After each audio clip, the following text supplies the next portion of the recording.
So, recognizing oneself as being Yamantaka, or identifying with being Yamantaka, you're in the see yourself as being in a divine palace or in the playground of Yamantaka, and of course you're working for the benefit of all sentient beings. And to be able to benefit all sentient beings, we need a great deal of wisdom. Therefore, we have the reliance upon Yamantaka. And in many ways, there's real symbolic meaning behind that. I mean, along with the identification, there is fact. I mean, that if you're more conscious of the fact that you are impermanent, then of course you appreciate what's important in life, whether you're looking at your possessions, your relationships, or your own body. Looking at them from the perspective of I am impermanent changes what are the priorities. It's not how many possessions I have, but it's what I'm doing with them. It's not what I'm getting from the relationship. It's what I'm offering to the relationships. And it's not beautifying my body, which would be the cause of my death, but rather what is my body accomplishing, or what is my body doing in regards to its existence. Anyway, so with that way, the Yamantaka is very, the identification with meaning brings a lot of benefit to your consciousness. Now we've arrived at purifying. Om symbolizes the three circles of the inner offerings are the nature of the unobservable emptiness, the Om, so there's a little bit different interpretation, but three circles is subject, object, and the activity. The inner offering is the nature of unobservable emptiness. And that comment refers to the fact that, and there's a big debate on this, whether you are conscious of sunyata or whether you're unconscious. And there are different schools of thought on this. For example, in the Nyingmapa tradition, Rigpa is conscious. And so therefore you would say, I am conscious of my fact that I am, in my consciousness is in the ultimate nature of reality. In other schools, in fact, even in Tsongkhapa, there's some reference that possibly one becomes unconscious when one enters into the voidness. And then when one comes out, the memory of that experience is what actually helps to change you. But again, that's a lot of philosophy, but it is interesting. I mean, unobservable just means that that there's the nature, well, as it says in the Perfection of Wisdom Sutra, form here is emptiness, emptiness is only form, form is no other than emptiness, emptiness no other than form. So emptiness isn't a something, it's the nature of phenomena. Anyway, Sobowa means nature, Shuddha means pure, Sawa Dharma means all phenomena, Sobowa Shuddho has the same meaning as before, Aham means I am. In short, the entire mantra means I am the pure nature of all phenomena that are included in the apprender and the apprended, or in the subject and the object. And a way I like to think of that is if you had a really big paintbrush, and sort of like you get Om Sobowa Shuddho Sarva Dharma Sobowa Shuddho Hum. Okay, so all the world is pure and so am I. So like the big paintbrush paints all of the universe is pure and so am I. Pure of what? Pure of the nature of being independently self-existent. You are free of that. Okay? Reciting the mantra purifies ordinary appearances and conceptions, and at that point you should imagine that the basis of the inner offering together with the container become unobservable in emptiness. So that means basically your little inner offering completely disappears. Okay, generating. From the state of emptiness, in the place of the inner offering comes a blue syllable Yam, the nature of bliss and emptiness, that melts into light and transforms into a blow-shaped wind mandala with the flat edge facing you. At the two bow tips are vases from which emerge marked pendants. Upon the wind mandala, a red syllable Ram, which melts into light and transforms into a three-cornered red fire triangle mala with a point facing towards you, with all its edges are marked with blazing fire, upon which in its corners are three red or white ah syllables. And again, that depends on the lineage you're with, so you can either see them as white or red, which transform into three freshly severed moist human heads. All these are situated so that the foreheads are facing inwards. Now, that's interesting because, for example, if you look at many images, the foreheads are facing outwards, and so the back of the head is supporting the skull cup. Again, this depends on the lineage, okay? And the space above these three is a white syllable ah that melts into light and transforms into a skull cup. It is white on the outside and red on the inside and broad and extremely vast. Within it, from the east, appear the nature of the mirror-like exalted wisdom, and the seed syllable of Varochana is a white syllable broom, which completely transforms and emerges as a black bull meat lying on its right shoulder and facing inward. Its left shoulder is marked with go, and go is a white color and is the first syllable name for a bull in Sanskrit. And it's Gori. Gohis were the shepherd girls with Krishna, in case you're curious. So anyway, go. I don't know what the word for go would be. Gori, or anyway, go, whatever. Okay. In the south, the nature of the exalted wisdom of equanimity is the seed syllable of Ratnasambhava, a yellow syllable which emerges as a red dog meat marked with a yellow syllable ku on its left shoulder, which is the first syllable of the name for dog. Kura.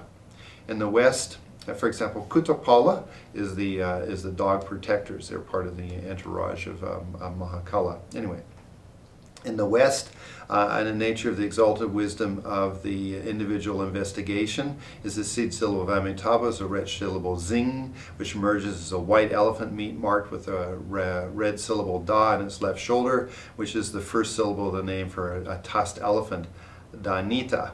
In the north, in the nature of the exalted wisdom of accomplishing activities, the seed syllable of Moga City, which is a green syllable come. From this emerges the horse meat, marked with a green syllable ha, which is the shoulder, which is the first syllable for the name of a horse, Haya.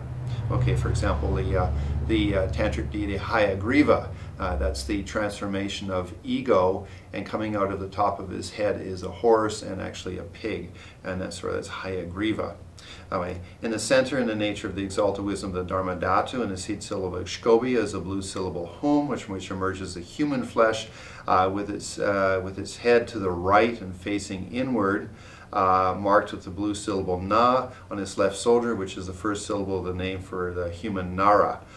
These are the five meats. Okay, and I'll describe this when we finish the description of the text. In the southeast, from the white syllable lam comes the seed syllable Lochana, emerges the yellow feces, marked with the yellow syllable bri, which is the first syllable of the name for feces, Bishta. In the southwest, from a blue syllable mum comes the seed syllable mamaki, which emerges as red blood, marked with a blue syllable ra, and the first syllable of the name for blood, rakta.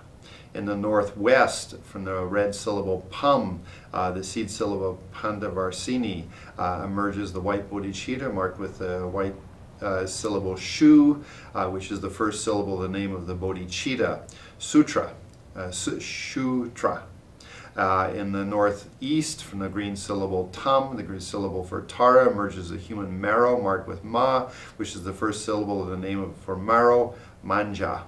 In the center, from the blue syllable bum, comes the nature of vetali, comes blue urine, marked with a blue mu, and the first syllable of the name for urine, muta.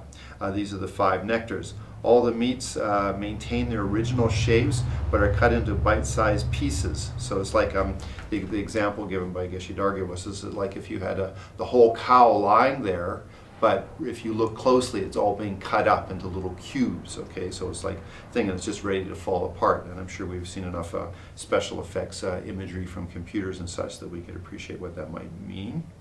All the nectars remain pooled in their individual places. Concerning the necessity of utilizing the marked syllables that employ the first syllable of the individual names of the substances, they serve the purpose of revealing that the substances are merely imputed upon names and concepts and are not established through their own entity. For the two meat substances in the center, which is the urine, isn't it? Yeah, urine and the human flesh. They sit within a pool of urine, the two meat substances. It's human. There's only one meat substance. Anyway, maybe it's an error. They sit in a pool of urine. The two syllables should be facing each other. So to be similar to you would have the human syllable na, and then the syllable for urine, and they face each other. Now, just in commentary, well, let's see if he continues in his commentary. No, he doesn't. Okay, to give you the reasons for this. Okay, the bull is representative of the transformation of your main principal delusion of ignorance. Ignorance then is just not understanding, and for example, cows and bulls are considered to be rather stupid. They just sit there and chew their cud, and so therefore that's why a bull is used for the transformation of ignorance into the mirror-like wisdom. Then the second, Ratnasambhava, is the transformation of miserliness and pride and arrogance.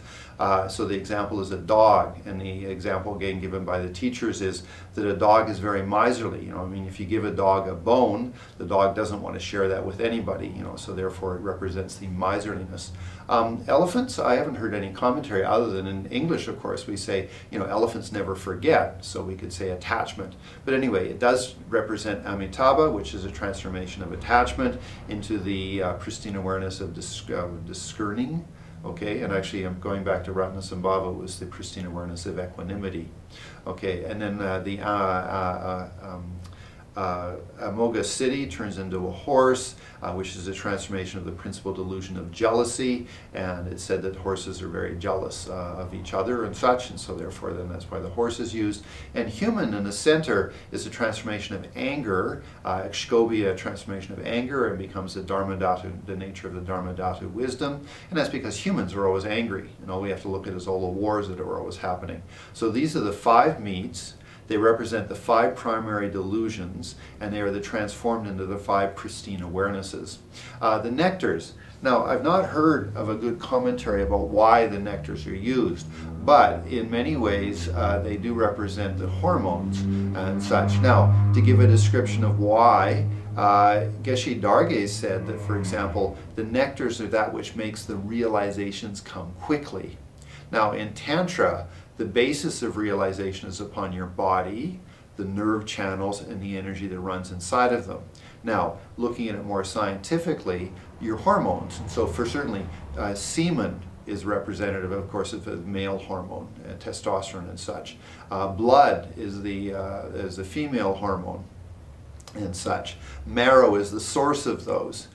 Feces and urine are the byproducts of the body. Hard to say how they are, but I think, again, when you look at the practice of highest Anatara Yoga Tantra, and especially, for example, in the Sok of the Mother Tantras, it says pigs and Brahmins are the same.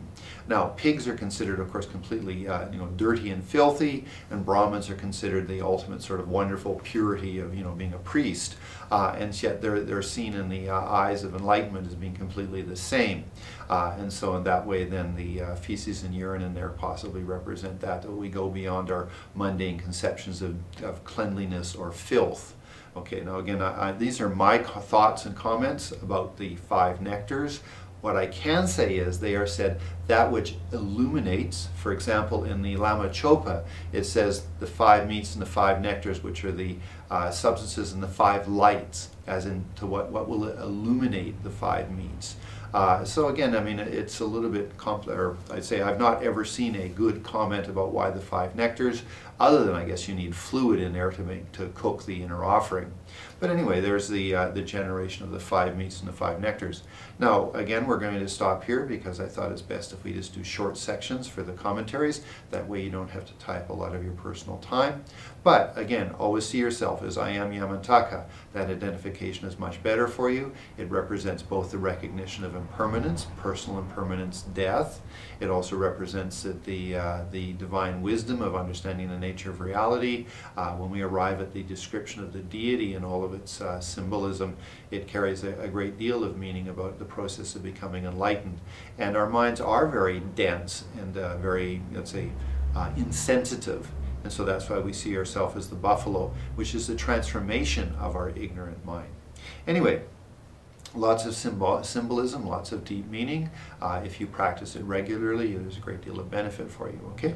So again, do a dedication prayer that for attending this and thinking about these things. All of that energy I offer for the benefit of all sentient beings. May all sentient beings quickly become enlightened. And of course, if you do that, of course, you naturally benefit yourself.